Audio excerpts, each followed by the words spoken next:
Hi friends, welcome to my YouTube channel. आज हम लोग का टॉपिक है सीडीपी के difference between growth and development के बारे में। ठीक है, तो चलिए क्लास को शुरू करते हैं। शुरू करने से पहले आप लोग सब्सक्राइब, लाइक एंड शेयर जरूर कीजिए। ठीक है, चलिए आगे बढ़ते हैं। इसमें क्या कह रहा है? वृद्धि दैट मीन्स ग्रोथ, बालक की शारीरिक संरचना का विकास जिसके अंतर्गत भार, लंबाई, मोटाई, भार, लंबाई, मोटाई तथा अन्य अंगों का विकास। इस प्रकार का जो विकास होता है उसको हम वृद्धि कहते हैं। यानी कि आप एक बात समझ लीजिए,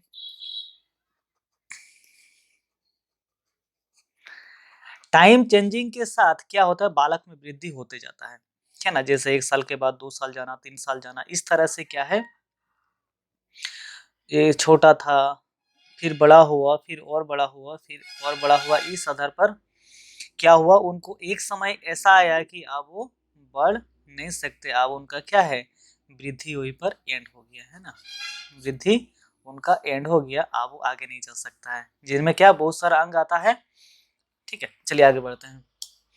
विकास, विकास की प्रक्रिया पूरे जीवन भर चलती है। विकास की प्रक्रिया में बालक का शारीरिक, क्रियात्मक, संज्ञानात्मक, भाषागत, संवेगात्मक, सामाजिक विकास शामिल होता है।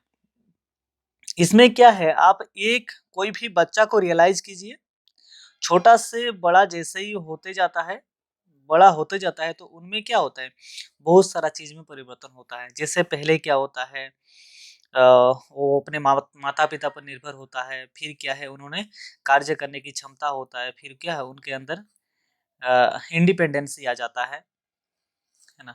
आत्म जिसको बोलते हैं निर्भरशील आ जाता है, वो खुद से करना सीख जाता है। फिर आगे चलता है, फिर उनका थोड़ा बहुत दो चार शब्दों का भाषा, लैंग्वेज का ज्ञान हो जाता है। फिर आगे बढ़ता है तो और भाषा का ज्ञान होता है। फिर उनमें संवेगात्मक, इमोशनल, जिसके अंदर क्या, गुस्सा करना, भावुक होना, ये सब चीज का विकास होता है। फिर आगे बढ़ता है, सामाजिक विकास होता है। इस तरह से क्या है, उनका पूरा के पूरा लाइफ टाइम चलते रहता है। जैसे हम लोग बोलते हैं ना कि पढ़ाई का कभी अंत नहीं होता है, जीवन में हम हर एक पल में कुछ ना कुछ सीखते हैं, वैसे ही विकास है। किसी ना किसी अवस्था में उसको क्या है, थोड़ा बहुत विकास होते रहता है। और ये तब तक चलते रहता है जब तक कि इंसान की डेथ नहीं हो जाती है ना। जब डेथ होती है तो वहीं से सारा चीज समाप्त हो जाता है ना। दी एंड। आगे बढ़ते हैं। इसमें तो आप लोग अंतर देख लीजिए, वृद्धि को मापा जा सकता है, विकास को मापा नहीं जा सकता है। यानी कि वृद्धि जो होता है, हम लोग देखते हैं कि ये छोटा था फिर बड़ा हुआ, है ना। ये फिर उनका उस इस अंग इतना छोटा था तो ये बड़ा हुआ उनके आधार पर, फिर आगे आगे नहीं जा पाएगा। तो हम लोग उसको मापे, लेकिन विकास को माप नहीं सकते, क्योंकि हम लोग रियलाइज तो करते हैं लेकिन उसको मापना संभव नहीं होता है, वो किस आधार पर, कितना गहराई में कितना हुआ है, राइट। इसमें कह रहा है नंबर 2 को देखिए। 2 में कह रहा है वृद्धि विकास का एक छोटा रूप है। विकास शब्द एक विस्तृत शब्द है, वृद्धि विकास का ही एक रूप है। कह रहा विकास का बहुत बड़ा रूप है। विकास तो कभी अंत नहीं होता, चलते रहता, लेकिन उसी का एक छोटा सा वृद्धि एक रूप है। कभी कभी क्या होता है, वृद्धि और विकास को क्या है, सेम वर्ड पे समझा जाता है, right, as it is word समझा जाता है। लेकिन जब इसको मनोवैज्ञानिकों ने देखा तो फिर उसको अलग करना शुरू कर दिया। ठीक है,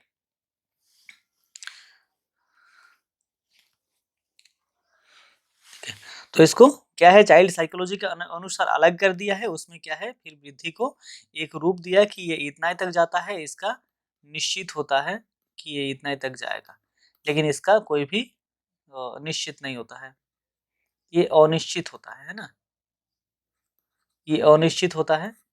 ठीक है, फिर नंबर 3 में कह रहा है कि वृद्धि परिणाम परिवर्तन के लिए प्रयोग किया जाता है। जैसे जब बालक की उम्र बढ़ती है तो उसके साथ उसकी लंबाई चौड़ाई भी बढ़ती है, जैसे हम वृद्धि कहते हैं। कह रहा है कि अ, जो वृद्धि का परिणाम है वो हम देखते हैं किस आधार पर देखते हैं, जिसके उसके उम्र बढ़ती है तो उसके साथ उसकी ऊंचाई, चौड़ाई आदि सबकी वृद्धि हो जाती है। लेकिन विकास क्या है? विकास शब्द का प्रयोग गुणात्मक परिवर्तन के लिए किया जाता है, जैसे कार्य कुशलता, कार्य करने की क्षमता आदि वृद्धि होती है तो विकास समझते हैं। यहाँ पर एक चीज आप लोग समझ लीजिए कि इसका वृद्धि मतलब परिणाम परिवर्तन, टाइम चेंजिंग के साथ उसका परिणाम परिवर्तन होता है ना। ये इसमें क्या है? गुणात्मक, उसको इंटरनली भी होता है और एक्सटर्नली भी होता है। इसका इंटरनली होता है विकास, और इसमें क्या है? हम लोग देख नहीं सकते, नहीं रियलाइज करते हैं। उसमें गुणात्मक विकास हम लोग बोलते हैं ना कि उस व्यक्ति में ज्यादा गुण है, उस व्यक्ति की विशेषता इतना है, या फिर हम लोग कभी कभी किसी महान व्यक्ति को जब पढ़ते हैं तो हम लोग को पता चलता है कि उनमें इतना सारा गुण था और इस चीज का विकास हुआ था, राइट। नंबर 4 को देख लीजिए, इसमें कह रहा है कि हाँ, नंबर 4 में कह रहा है कि वृद्धि की प्रक्रिया जीवन भर नहीं चलती है। मैंने पहले ही इस बारे में बात कर चुका हूँ, इसका एक समय सीमा होता है, लेकिन विकास क्या है? जीवन भर चलते रहता है। नंबर 5 में वृद्धि की प्रक्रिया आंतरिक एवं बाह्य दोनों रूपों में होता है ना। उनका इंटरनली एंड एक्सटर्नली दोनों होता है ना। एंड विकास की प्रक्रिया क्या है? केवल आंतरिक रूप में ही होता है। जैसे हम लोग अभी बात किए गुणात्मक को देख लीजिए, उनका जो गुण है उस गुण को देख लीजिए, जो भी उनके अंदर विकास हुआ, चाहे भाषाई विकास हुआ है, या फिर उनका कार्य कुशलता में विकास हुआ है, या फिर उनका और किसी चीज में विकास हुआ है, तो ये क्या है? उनके इंटरनली हो गया, है ना। नंबर 6 में क्या कह रहा है? वृद्धि में होने वाले परिवर्तन को जीवन में देखा जा सकता है। बिल्कुल देखा जा सकता है, क्योंकि ये छोटा था तो बड़ा हुआ, फिर बड़ा हुआ, फिर युवा हुआ, फिर वृद्ध हो गया, है ना। एजेड या फिर ओल्ड, अभी क्या है? उन जीवन से उनको मुक्ति मिल गई, यानी कि डेथ हो गई। तो यहाँ तक इनको देखा गया किस आधार पर वृद्धि हुआ, लेकिन विकास को सामान्यतः देखा नहीं जा सकता, क्योंकि व्यक्ति के जीवन में ये अप्रत्यक्ष होता है। अप्रत्यक्ष होता है यानी कि क्या? गुणात्मक विकास को देख नहीं सकते ना हम लोग। कैसे देख सकते हैं? किसी भी चीज को हम एनालिसिस तो कर सकते हैं बस, बट उसमें क्या है? हम ये परिमाप नहीं कर सकते कि वो क्या है, कितने आधार पर हुआ है। अब हम बात कर ले कि उसके अंदर लिंग्विस्टिक डेवलपमेंट, तो लिंग्विस्टिक डेवलपमेंट में कितना आधार पर हुआ है, ये तो खुद उनको भी नहीं पता है ना। ये क्या है? उनके मतलब जो गुण होता है उस गुण के आधार पर उनको सारा चीज में डेवलप होते जाता है, राइट। आगे बढ़ते हैं कि वृद्धि एवं विकास को प्रभावित करने वाले कुछ महत्वपूर्ण बिंदु को देख लीजिए। ये कारण होता है, इसको देने का मतलब ये है कि कुछ व्यक्ति में ज्यादा वृद्धि एवं विकास की ओर आगे क्यों बढ़ता है, और कुछ लोग क्या है इसमें क्या है? पिछड़ा हुआ क्यों रह जाता है। तो न्यूट्रिशन, पोषण बहुत ज्यादा महत्वपूर्ण रहता है ना। आप एक बालक को अच्छा खाना दीजिए, उसमें पोषक तत्व मौजूद हो। देख लीजिए, जैसे मैंने पोषक तत्व का कुछ पिक्चर डाउनलोड करके आप लोग के सामने लाया है, स्क्रीन पे इसको देख लीजिए, ठीक है। तो इस तरह का अगर बच्चा को, उनको जितना जरूरत होगा, है ना, ठीक है, नीडफुल्ली, यानी कि नेसेसरी, अननेसेसरी दोगे तो क्या होगा? वो ज्यादा फेट हो जाएगा, फिर उनको बीमारी का जड़ हो जाएगा। तो किसी भी चीज का कितना हद तक सही होता है, उसका उचित उचित अनुपात में दीजिए, उचित अनुपात में दीजिए तो सही है। उचित अनुपात में ही सही होता है। ऐसा नहीं है कि ज्यादा उसको न्यूट्रिशन दे दीजिए तो अच्छा रहेगा, नहीं। आग बहुत ज्यादा फेट हो जाएगा, फिर समझते हैं ना, एक कहावत है कि मोटा मतलब बीमारी का घर हो गया। मोटापा भी नहीं, उनको स्ट्रांग बनाइए, उनको फिजिकली फिट बनाइए, ठीक है। और क्या है? उनके अंदर सारी शक्ति, उनके बॉडी में जो शक्ति है वो सारी शक्ति उनके अंदर मौजूद रहनी चाहिए। तो ये कहाँ से मिलता है हमको? न्यूट्रिशन से मिलता है, ठीक है, पोषक तत्व से मिलता है। आगे बढ़ते हैं, ठीक है। विकास को प्रभावित करता है वंशानुगत, यानी कि हेरिडिटी बहुत ज्यादा मायने रखता है, बहुत ज्यादा मायने रखता है ना। माता, ये आपका फीमेल समझ लेते हैं, ये आपको मेल समझ लेते हैं, ठीक है। ये दोनों के संपर्क के बाद क्या होता है?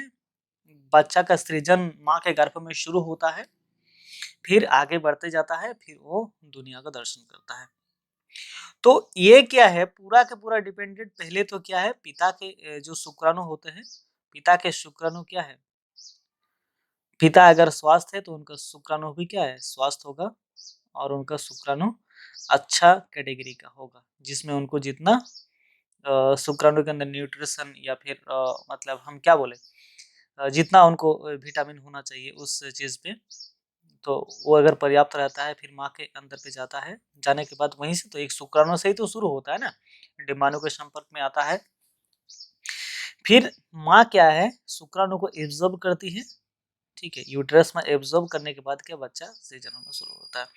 अब यहाँ शुरू हो जाता है कि माँ अगर स्वस्थ नहीं है तो बच्चा कैसे उनके गर्भ में स्वस्थ होगा, उनको अच्छा से पोषक तत्व नहीं मिलेगा, अच्छा से विटामिन नहीं मिलेगा, यानी कि सारा चीज का कमी होगा। जब सारा चीज का कमी होगा तो बच्चा क्या है, 99.9% क्या है, अस्वस्थ पैदा होगा।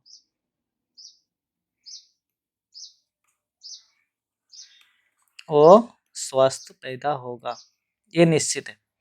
अगर ये दोनों सही है, ठीक है, इसको हम लोग समझ लें, मान लीजिए, ठीक है, और अगर ये दोनों सही है ना, ये दोनों एक ही पीक है, इसको अलग अलग दिया है, अगर ये दोनों सही है, अगर बिल्कुल ये दोनों क्या है,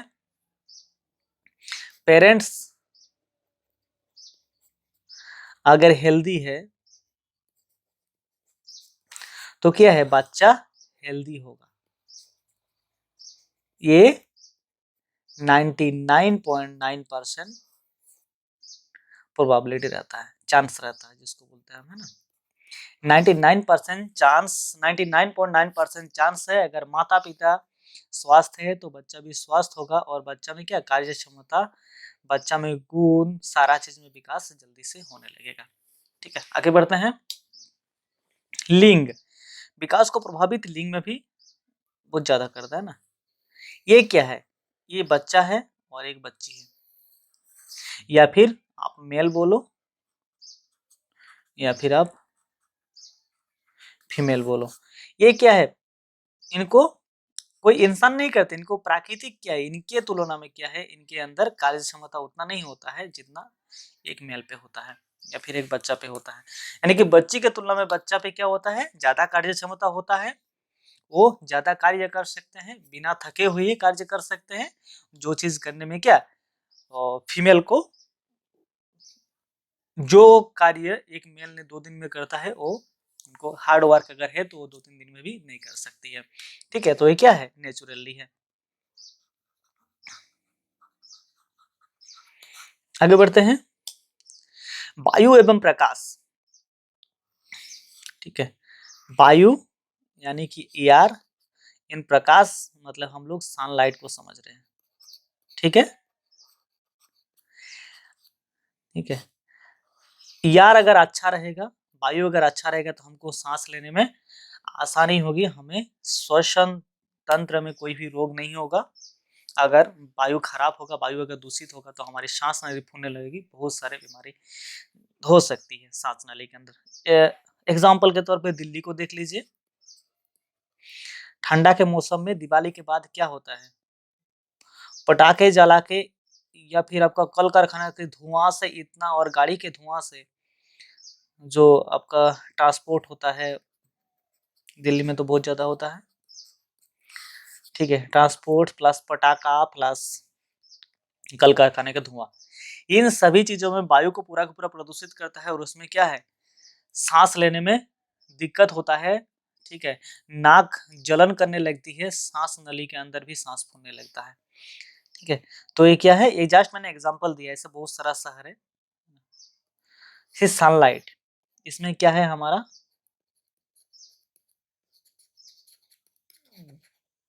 वर्क एबिलिटी को बढ़ाती है, ठीक है, कार्य क्षमता में वृद्धि करती है।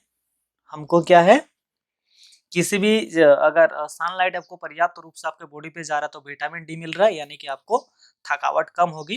ठीक है, आगे बढ़ते हैं। और एक बात को समझ लीजिए, अंतस्रावी ग्रंथि, जिसको बोलते हैं हम एंड्रोक्लाइन ग्लैंड्स, इंग्लिश में बोलते हैं, ये बहुत ज्यादा महत्वपूर्ण होता है, ठीक है, विकास के लिए। क्योंकि एंडोक्राइन सिस्टम जो है, एंडोक्राइन सिस्टम के अंदर बहुत सारा पार्ट्स आता है, जिसको हम बोलते हैं, जिसके अंदर आता है ना, देखिए आप, पेनियल ग्लैंड्स, पेनियल ग्लैंड्स, थाइमस, ओवेरी, ये महिला में होता है, जिसको हम बोलते हैं क्या, गर्भाशय, फिर टेस्टिसल, ये आपका मेल पे होता है ना, मेल पे होता है, जिसमें क्या है आपका स्पर्म, स्पर्म को प्रोड्यूस करता है और ओवेरी तक पहुंचाता है, ठीक है, और ओवेरी तक पहुंचाता है, फिर वो क्या है, बच्चा का सृजन शुरू होता है, ठीक है। फिर आपका hypothalamus, pituitary, thyroid and parathyroid glands, pancreas, एंड्रियल ग्लैंड्स, प्लेजेंटा ड्यूरिंग प्रेजेंस, आपका प्रेगनेंसी के टाइम उत्पन्न करता है, ठीक है। ये सारा जो भी पार्ट है इसमें क्या है, हार्मोन का क्रिएट करता है। फिर क्या है, बॉडी का जो भी अंग है उसमें क्या है, एक दूसरे कनेक्ट होता है, इस तक पहुंचाता है, किसके माध्यम से, हार्मोन क्या है, एक केमिकल है ना, जिसको रस बोलते हैं, एक केमिकल है, और एक क्या है, एक दूसरे तक पहुंचाता है, और क्या है, बॉडी का जो कमी होता है, हार्मोन का कमी को पूरा करता है। तो हार्मोन का पूरा को जब कमी होता है, दूर हो जाता है, तो क्या है, उसमें विकास में वृद्धि होने लगता है, ठीक है। अब हम लोग समझ लीजिए हार्मोन किससे कहते हैं। हार्मोन का और नाम है, जिसको हम ग्रंथिरस भी कहते हैं, अंतस्रावी ग्रंथि भी कहते हैं। जंतुओं में, इधर को देख लीजिए, ठीक है, जंतुओं में विभिन्न शारीरिक क्रियाओं का नियंत्रण एवं समन्वय तंत्रिका तंत्र के अतिरिक्त कुछ विशिष्ट रासायनिक यौगिक के द्वारा भी होता है।